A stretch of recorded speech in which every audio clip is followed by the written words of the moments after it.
పుట్టగొడుగులు ఎర్గోస్టెరాల్ అని ఒక కాంపౌండ్ ఉంది. దానిని ఎండబెడితే 2 గంటలు అది విటమిన్ డిగా మారుతుంది. సో మీరు రావద్దండి, సాఫ్ట్వేర్లో అలా పని చేస్తూనే ఉండండి, పర్వాలేదు.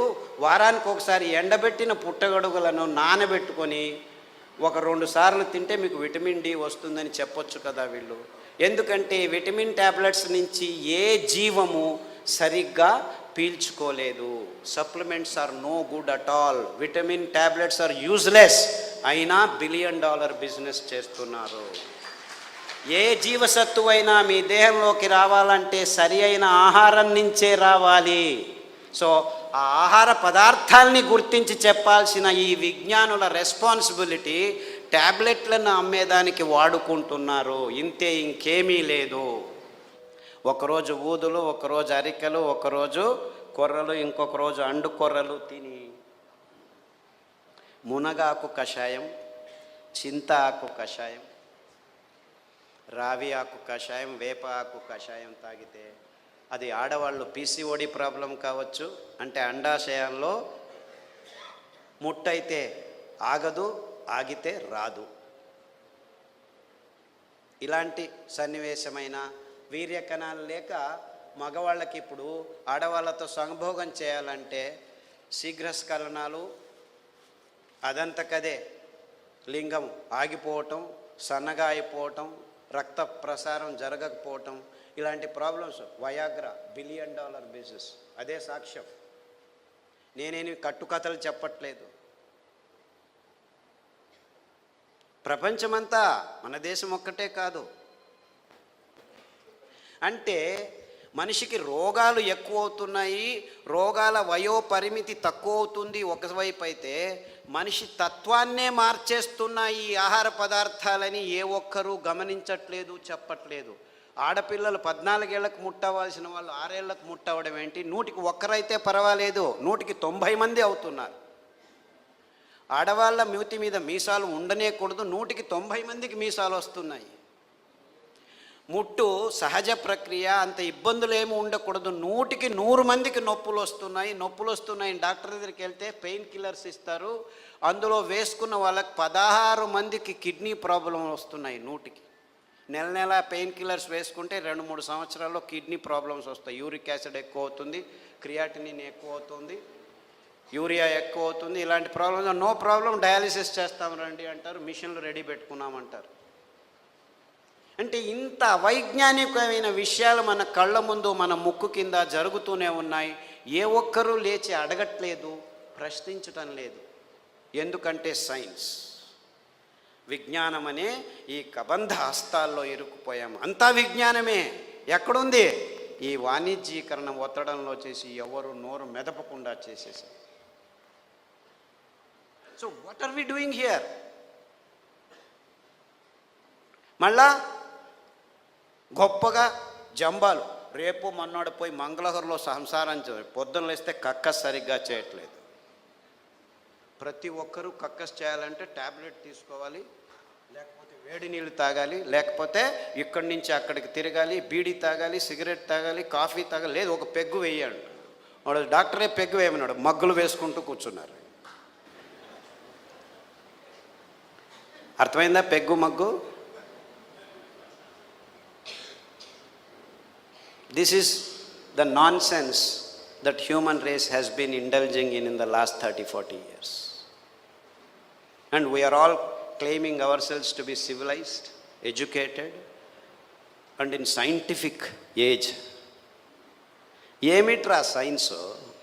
పొద్దున్న లేస్తే కక్కస్ చేయలేవు, రాత్రి వస్తే నిద్రపోలేవు.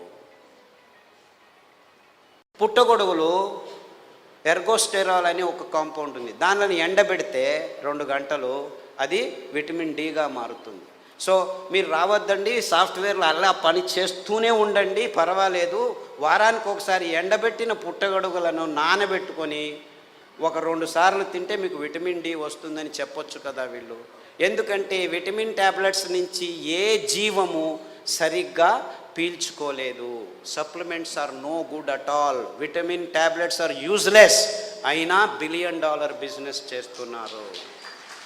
ఏ జీవసత్తువైనా మీ దేహంలోకి రావాలంటే సరి అయిన ఆహారం నుంచే రావాలి.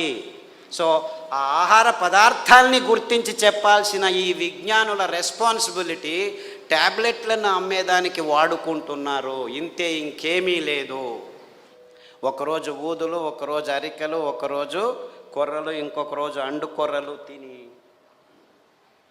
మునగాకు కషాయం, చింత ఆకు కషాయం, రావి ఆకు కషాయం, వేప ఆకు కషాయం తాగితే అది ఆడవాళ్ళు పీసీఓడి ప్రాబ్లం కావచ్చు, అంటే అండాశయంలో ముట్టయితే ఆగదు, ఆగితే రాదు. ఇలాంటి సన్నివేశమైన వీర్యకణాలు లేక మగవాళ్ళకి ఇప్పుడు ఆడవాళ్ళతో సంభోగం చేయాలంటే శీఘ్రస్ఖలనాలు, అదంతకదే లింగం ఆగిపోవటం, సన్నగా అయిపోవటం, రక్త ప్రసారం జరగకపోవటం, ఇలాంటి ప్రాబ్లమ్స్. వయాగ్రా $1 బిలియన్ బిజినెస్, అదే సాక్ష్యం. నేనేమి కట్టుకథలు చెప్పట్లేదు. ప్రపంచమంతా, మన దేశం ఒక్కటే కాదు. అంటే మనిషికి రోగాలు ఎక్కువ అవుతున్నాయి, రోగాల వయోపరిమితి తక్కువ అవుతుంది ఒకవైపు అయితే, మనిషి తత్వాన్నే మార్చేస్తున్నాయి ఈ ఆహార పదార్థాలని ఏ ఒక్కరూ గమనించట్లేదు, చెప్పట్లేదు. ఆడపిల్లలు 14 ఏళ్లకు ముట్టవలసిన వాళ్ళు 6 ఏళ్లకు ముట్టవడం ఏంటి? 100కి 1 పర్వాలేదు, 100కి 90 మంది అవుతున్నారు. ఆడవాళ్ళ మూతి మీద మీసాలు ఉండనేకూడదు, 100కి 90 మందికి మీసాలు వస్తున్నాయి. ముట్టు సహజ ప్రక్రియ, అంత ఇబ్బందులు ఏమి ఉండకూడదు, 100కి 100 మందికి నొప్పులు వస్తున్నాయి. డాక్టర్ దగ్గరికి వెళ్తే పెయిన్ కిల్లర్స్ ఇస్తారు, అందులో వేసుకున్న వాళ్ళకి 16 మందికి కిడ్నీ ప్రాబ్లం వస్తున్నాయి. 100కి నెల పెయిన్ కిల్లర్స్ వేసుకుంటే 2-3 సంవత్సరాల్లో కిడ్నీ ప్రాబ్లమ్స్ వస్తాయి. యూరిక్ యాసిడ్ ఎక్కువ అవుతుంది, క్రియాటినిన్ ఎక్కువ అవుతుంది, యూరియా ఎక్కువ అవుతుంది. ఇలాంటి ప్రాబ్లమ్స్ నో ప్రాబ్లం, డయాలిసిస్ చేస్తాం రండి అంటారు, మిషన్లు రెడీ పెట్టుకున్నామంటారు. అంటే ఇంత వైజ్ఞానికమైన విషయాలు మన కళ్ళ ముందు, మన ముక్కు కింద జరుగుతూనే ఉన్నాయి. ఏ ఒక్కరూ లేచి అడగట్లేదు, ప్రశ్నించటం లేదు. ఎందుకంటే సైన్స్, విజ్ఞానం అనే ఈ కబంధ హస్తాల్లో ఇరుక్కుపోయాము. అంతా విజ్ఞానమే. ఎక్కడుంది?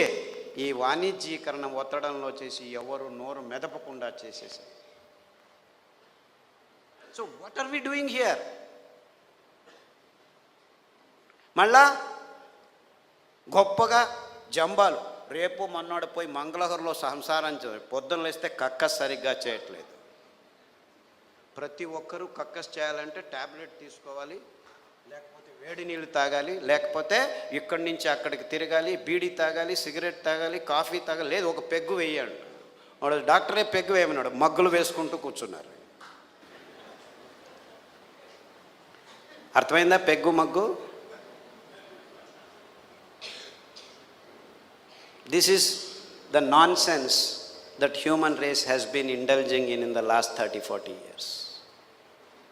And we are all claiming ourselves to be civilized, educated, and in scientific age. ఏమిట్రా సైన్స్? పొద్దున్న లేస్తే కక్కస్ చేయలేవు, రాత్రి వస్తే నిద్రపోలేవు,